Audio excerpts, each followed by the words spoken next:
IQ।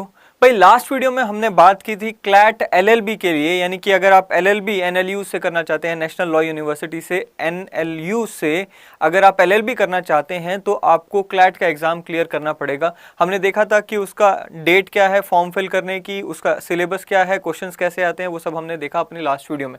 उसी वीडियो में आप में से कई सारे लोगों ने जो इंटरेस्टेड हैं LLM करने के लिए, कई सारे लोगों ने कमेंट करके हमें ये कहा कि भाई LLM का भी हमें पैटर्न एंड सिलेबस बताएं।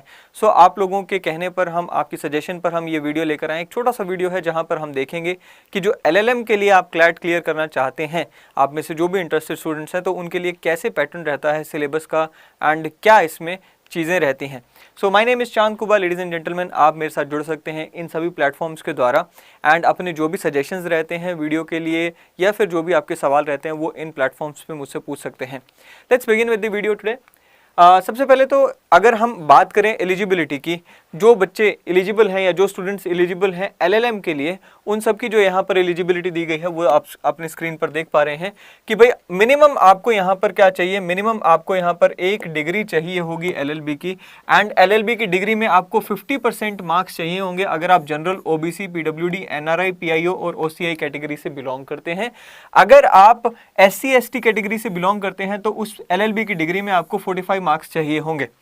अगेन LLB के क्लैट की तरह ही इसमें भी कोई अपर लिमिट एज की नहीं रखी गई है, यानी कि age is no bar for appearing students. दूसरी बात ये कि जो बच्चे इस बार अपनी LLB की फाइनल सेमेस्टर की एग्जाम्स में पार्टिसिपेट कर रहे हैं, यानी कि जो आखिरी ईयर में है, थर्ड ईयर में अपने पेपर दे रहे हैं अप्रैल मई में, उन लोगों के लिए भी एक अपॉर्चुनिटी है, गोल्डन अपॉर्चुनिटी है LLM के क्लैट में अपीयर होने की, बिकॉज उनको भी यहाँ पर अलाउ किया गया है कि आप अपीयर हो सकते हो, जो बच्चे अपीयर हो रहे हैं LLB के फाइनल सेमेस्टर में।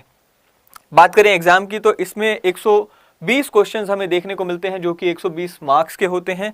हर क्वेश्चन ठीक होने पर आपको 1 नंबर मिलेगा एंड हर क्वेश्चन गलत होने पर यहाँ पर भी 0.25 मार्क्स की जो है नेगेटिव मार्किंग हमें देखने को मिलती है। सो अगेन 2 घंटे का ये क्वेश्चन पेपर आपका रहने वाला है। दूसरी बात ये कि जनरल इंस्ट्रक्शंस की अगर हम बात करें तो यहाँ पर बताया गया है कि क्लैट जो है ऑफलाइन मोड में, यहाँ पर LLM का भी क्लैट जो है ऑफलाइन मोड में करवाया जाएगा पेपर।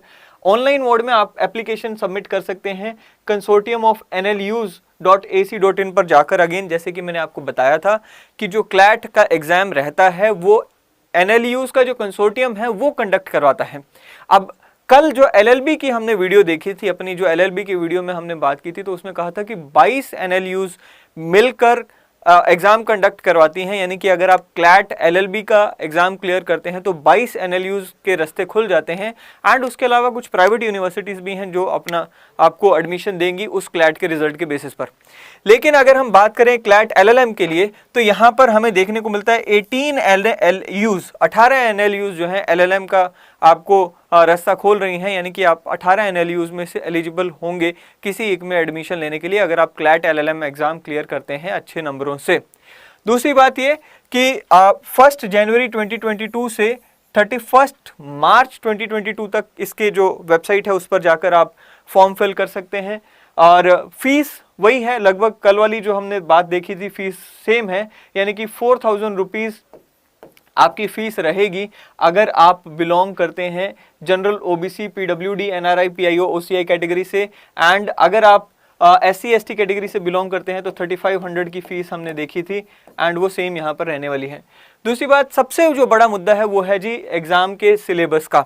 सो भाई सिलेबस देख लेते हैं सबसे बड़ी बात यहाँ पर, क्योंकि कल भी हमने देखा था कि जो सिलेबस था LLB का वो काफ़ी कॉम्प्रिहेंसिव सिलेबस था एंड उनका जो ध्यान भी था वो आपकी कॉम्प्रिहेंसिव स्किल्स के ऊपर था, यानी कि आप एक पैराग्राफ आपको दिया जाएगा, हर क्वेश्चन के लिए पैराग्राफ होगा। बेसिकली एक पैराग्राफ होगा, उस पैराग्राफ से जुड़े हुए 5-7 क्वेश्चन आएंगे, आपको उसका आंसर करना है। अब यहाँ का जो सिलेबस है, यानी कि LLM के लिए अगर हम बात करें तो यहाँ पर हमें देखने को मिलेगा कि जो सिलेबस है उसमें बहुत सारे कानून आपको जानकारी होनी चाहिए। अब ये कानून की जानकारी होनी चाहिए, सबसे पहले तो देख लो कौन से कानून हैं। सबसे पहले कॉन्स्टिट्यूशनल लॉ, फिर आ जाता है जी jurisprudence, administrative law, law of contract, torts, family law, criminal law, property law, company law and public international law, tax law, environmental law and labour and industrial law. So basically बहुत सारे कानून हैं जिनकी आपको जानकारी होनी चाहिए। अब सवाल ये है कि भाई क्या इनसे डायरेक्ट प्रोविजन पूछे जाएंगे, तो जवाब है नहीं। यहाँ पर भी आपको देखने को मिलेगा कि जो क्वेश्चंस होंगे वो एक कॉम्प्रिहेंशन की फॉर्म में आएंगे, यानी कि एक पैरा आपको दिया जाएगा, यहाँ पर एक पैराग्राफ आपको दे दिया जाएगा, उस पैराग्राफ के बेसिस पर आपसे यहाँ पर सवाल पूछे जाएंगे। ठीक है जी। सो बेसिकली वही आपको यहाँ पर देखने को मिलेगा कि एक पैरा दे दिया यहाँ पर, राइट। सो पैरा के बेसिस पर आपसे सवाल पूछे जाएंगे। सो पैराग्राफ में क्या आपको क्वेश्चंस दिखाए जाएंगे या कैसी लैंग्वेज वहां पर इस्तेमाल की जाएगी, वो आपको मैं अगली वीडियो में लेकर आऊंगा, आपके साथ क्वेश्चंस डिस्कस करूंगा एलएलएम के, अगर आप इंटरेस्टेड होंगे तो। सो आप अपने कमेंट्स में मुझे बता सकते हैं वेदर यू आर इंटरेस्टेड और not in this LLM question papers, we can discuss that. But yes, हम एलएलबी के क्लैट के लिए तो डेफिनेटली वीडियो लेकर आ ही रहे हैं आपके लिए, एंड हमारा कोर्स है प्रॉपर एलएलबी का क्लैट क्लियर करना अगर आप चाहते हैं। So we have by study IQ we have a proper course LLB CLAT के लिए, एंड वो आप परचेज कर सकते हैं अगर आप इसमें इंटरेस्टेड हैं तो हमारे साथ जुड़कर, एंड उसमें रेगुलर अपडेट्स आपको मिलती रहेंगी, and you can succeed. Thank you very much.